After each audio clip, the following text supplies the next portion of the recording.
Para sa update sa sitwasyon sa Israel na nagdeklara ng state of war kasi ng pag-atake ng militanteng grupo na Hamas, makakusap natin ng isa sa ating mga kababayan doon na si Benjamin Nepomuceno. Benjamin, kamusta kayo dyan?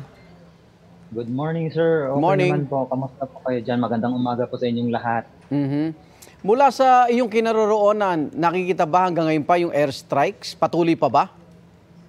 Alright, nandito po kasi ako sa City of Jerusalem. Isa sa ito ay ang capital city ng Israel. Oo. Which is nung pumutok nung giyera, nung araw ng Sabado, umaga ng Sabado, nakikita ko dito sa likodan ko yung mga rockets na papuntang Jerusalem. Pero sa ngayon po, second day na ng war, and hindi ko na siya nakikita maliban sa mga huni na lang ng helicopter and mga jets po.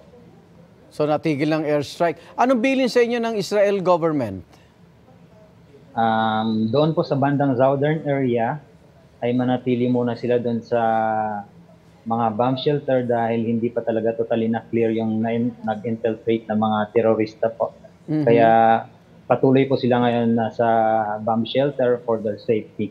Pero dito po sa amin sa Jerusalem, medyo okay po kami dito kasi tight na yung security dito and malayo po kami doon sa southern part ng Israel.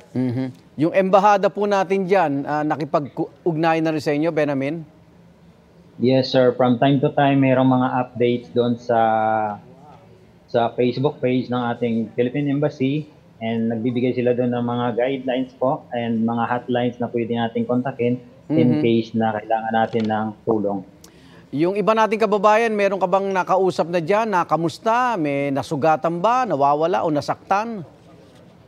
Alright, kumakalat kasi sir ngayon dito sa ating Facebook community page na may mga kababayan tayong missing and patuloy pa yung pagre-report ng iba, ng mga kasamahan natin dito.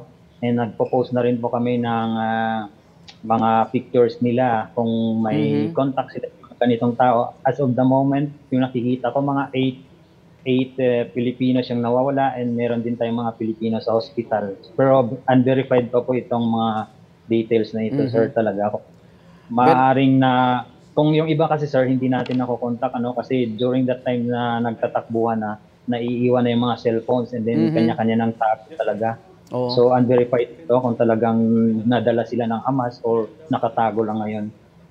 Nakontak mo na ba pamilya mo? Plano mo bang umuwi sa Pilipinas? Yes, sir. Yung family ko po ay nakakausap ko po and alam nilang okay kami dito sa Jerusalem area. And wala pa naman pong advice kung ano yung magiging kahinatnan nitong giyera, So nag-aantay lang kami ng advice mula sa authority. O, ingat ka dyan ha, at maraming salamat sa pagkakataong makausap ka namin at makabalita kami sa nangyayari niyan. Benjamin Nepomuceno, salamat. Thank you din po, sir. Bye po.